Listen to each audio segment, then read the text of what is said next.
everybody. Adam Savage. I am in the UK right now, out of my cave and in our friends at FBFX, and I am dressed for success because we're going to get messy.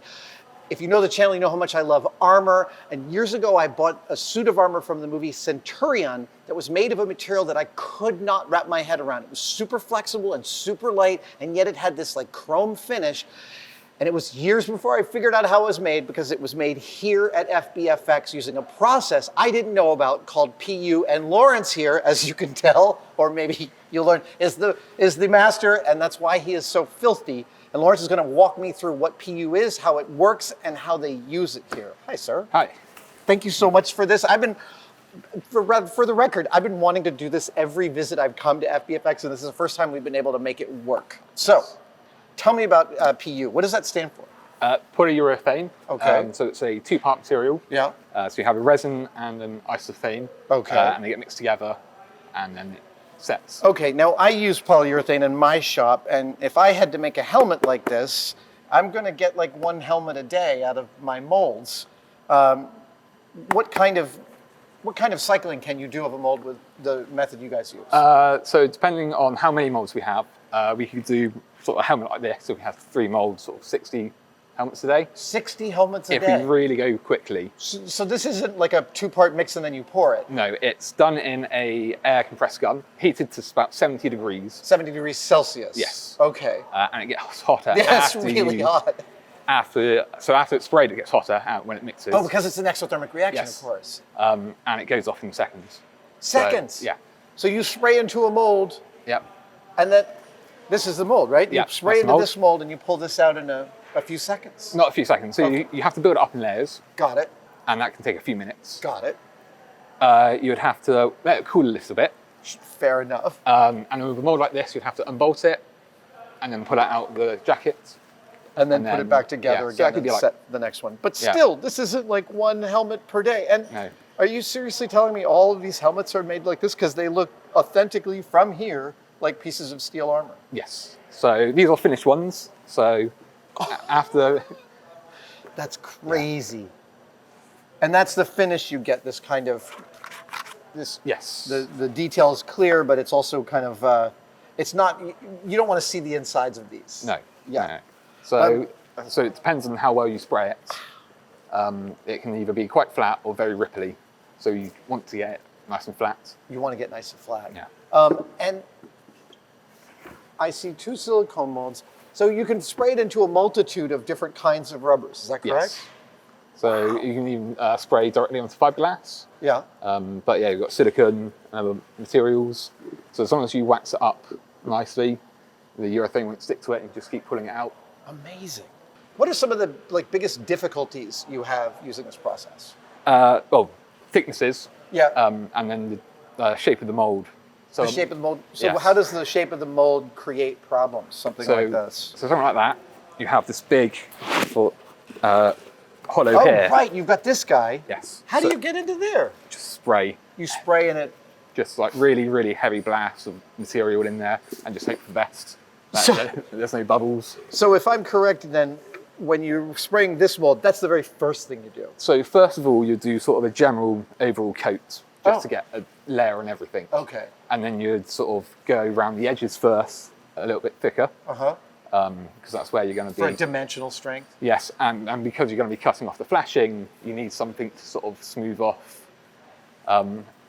So then it's nice and rounded and not sharp. Yeah. Then you'd spray back into that bit to fill up the gap. And I would imagine that you get to know each mold and its proclivities over time. Like after a couple of failures, you know I have to hold this at this exact angle to get it. Yeah, exactly. And then once you've been spraying for a while, you get to a general understanding of how different molds work. Right. So you can just take that knowledge and just look at mold and go, okay, I can just do it like so many layers here and need to spray in here first. But does it harm the silicone? Yes. It does. It will destroy So the just like silicone. normal polyurethane, it leaches the silicone out and sort Yes. of turns the mold more brittle? Yes. Also, heat is terrible for silicone molds. Yeah. So if you sprayed like 20 out of this mold in a day, you kind of have to trash the silicone and bring in a new jacket? No, you can probably get about 40 pulls from. 40 out of a single? It's like 30, it might start Yeah. ripping a little bit. And then when you get to about 40 plus, you'll probably start ripping chunks out of it. And that's when you're like, you need a new one, please. Fair enough.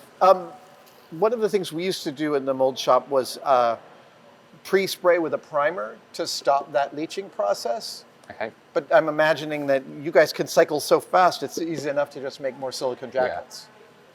When you're doing this, do you actually make a mold that only makes the jackets that fit in this housing? Yes. So this one is matrix mold where we'd have a master, and then you could just pour the silicone into the fiberglass jacket, so you could reuse everything apart from the silicone. A mold like this, which is a paint-on mold, you'd have to remake the jacket and the silicone at the same time. And the difference about using those was probably about how many you have to cycle, is that right? I think it's more on how much time we've got to do the job. Fair enough. So, right. I mean, so just to be clear, like you have a mold, like if I pulled out this silicone, you've got a buck that fits inside of this and bolts to this that allows me to pour in just new silicone, and then it looks just like this, but it's fresh and ready to go. Yeah. Incredible. How long have you been doing this process? About 6 years. 6 years? Yeah. So I started off sort of just doing general, workshop stuff. Moved into the spray room as a waxer. So all these molds. And that's waxing molds so that they... So this urethane doesn't stick to them. Right. So urethane won't stick to the silicone, but it will stick to the fiberglass and other materials. So you can spray the PU into hard molds? Yeah. Oh, fabulous. So, yeah. And then from that, you sort of go, is there something you like to try out? And you go, yes. And I sort of enjoyed doing it, so... Now, when you spray the PU into a hard mold, how difficult is it to pull it back out again? Hard and hard is like one of the... I've done it in fiberglass, and it's a nightmare. Because the material shrinks a bit. Oh, of course. Can be easier, but like more like this, it's got a few undercuts. It might take a bit of tugging to get out, but it will eventually come out. And when you've freshly sprayed, it's a little bit softer, so it flexes. Oh, so you can pull it out and then let it rest and maybe make sure its shape settles. Yeah. I'm dying to help you. Can we just go in and start? Yeah, absolutely. Excellent. I am now wearing, for this procedure, a full forced air hood. This pushes air into my mask so that no debris can get in, because it's basically positive pressure. I've never worn one of these before for any kind of work. That'll do. And then this comes on here.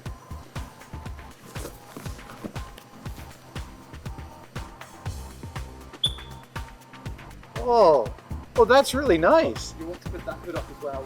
So. Oh, before I put this on. Gotcha. All right.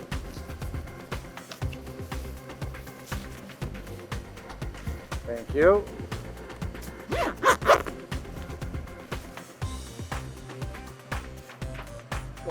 Cotton gloves. Oh, and then I put rubber gloves over these. Ah. How do fingers work again? There we go. Okay. And that just goes another hand Oh, whichever hand I'm holding the mold with. Got it. That would be this one. Recommend just putting your thumb through it. Got it. So it holds on, sure. This is awesome. The forced air is actually making this the most comfortable respirator mask I've ever worn. All right, into the dirty room. Oh, wow, comes out fast. 4 o'clock. 1, 2, 3, 4. Wow.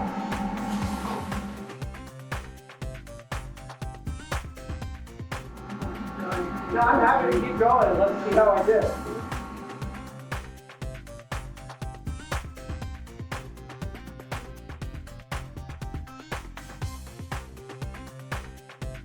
A cowboy hat.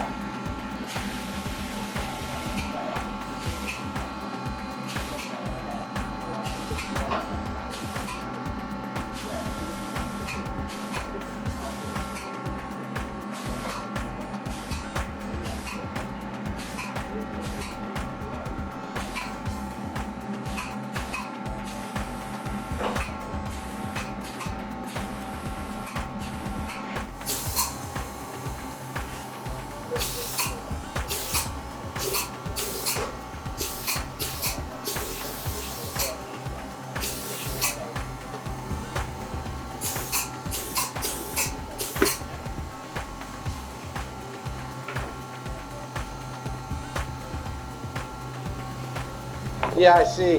See, so look. Yeah. Yep. Is he gonna try that one? Yeah, let's try it. Yeah. Yeah. All right, here goes nuts. So, pass, pass. Oh no, a basic pass, and then this, and spray in there. So I would do basic pass, the edge, Yeah, and then in there. got it.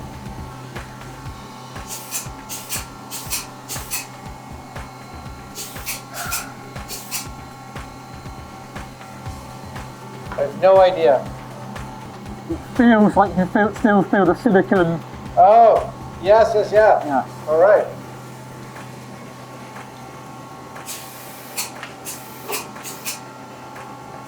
There it is. I can't believe how quickly it sets. Yeah.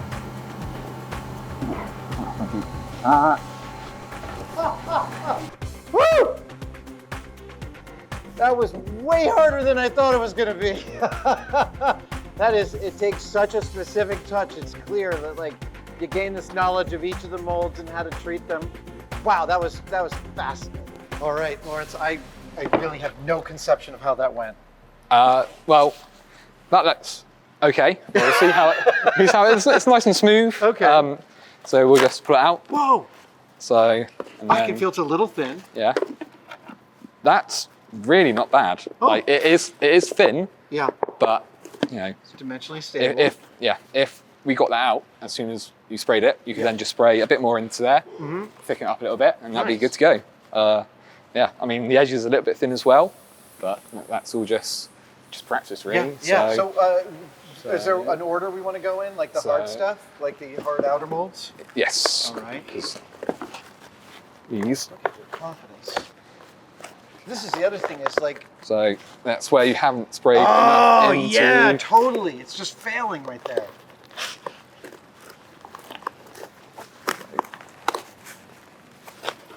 I think I'm gonna. Oh, I see what you did.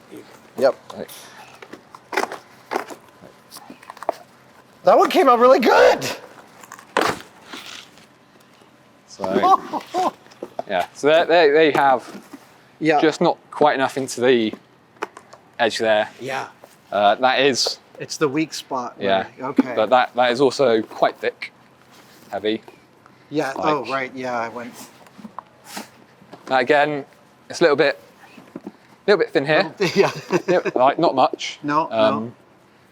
And then God, it's crazy that you can pull something out of a mold that fast. It's like science fiction.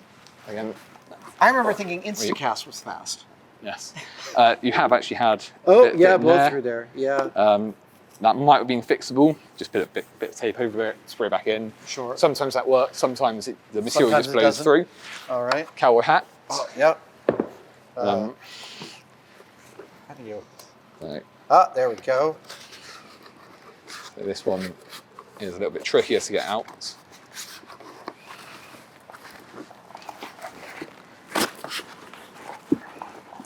There's one where you may need. That's why thickness is so important because it takes such force to get these out of these. And if these get deformed, can you form them back into shape? Not particularly. Really? You can. Once they've hit their shape, they're there. Yes. So you need to be careful when demolding stuff because you can deform them. You can. There we go. Oh. Again, a little bit thin Wow. because like a bit of flex is fine, but that's. Yeah, I a see. little Ah, right. It's Yeah. like paper thin down here. It's literally Yeah. paper thin. Wow. Wow. Rest of it. So, rest of it is fine, really. Like, yeah. That was the one I felt like I kind of understood how to spray. Yeah. I mean, apart from just not Getting putting enough enough in here. Yeah. Wow. All right.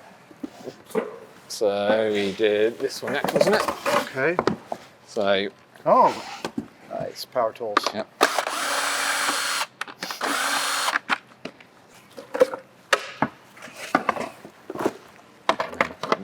Holds the drawing itself. And just want to give it a.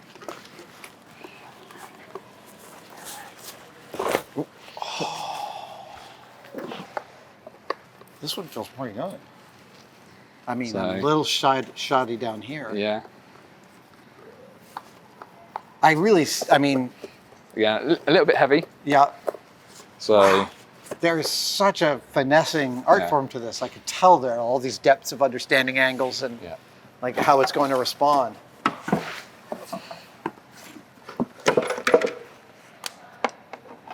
Right.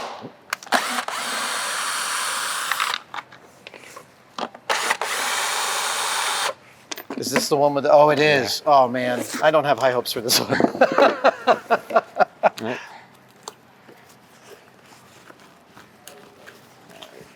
And it's thin on the edge. So Seems to be a recurrent problem with this one. Oh, come on, baby. Come on. See, you've got a little silicone slice in there to help release it. there you go. Woo! Hey! I mean, a little bit of, Bubbling. yeah. That was way better So- than I was afraid it would be. Yeah. So again, A little thin there on the edge. yeah. Sort of bubbles, Yep. and you haven't actually got into. Oh, yeah. Look at Yeah. that. Amazing. I can't believe how quickly it sets. It really is. Okay, I keep saying that. So- All right, here we go. It's something that you can literally see set before your eyes. Yeah. The softer material we have two materials. Ah. One which is used for, like this stuff is just our normal armor. And then we have a softer one which we use for stunts and sort of more material like levers and stuff like that. Right. That takes a little bit longer to set. And you can sort of, it's a bit more forgiving so you can get it into sort of corners and cuts.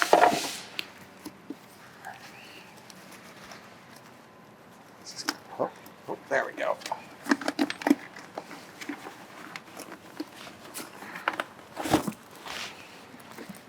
Now this one we didn't even see. Look at that. Actually, I'm kind of, oh yeah, a little thin around here. Wow.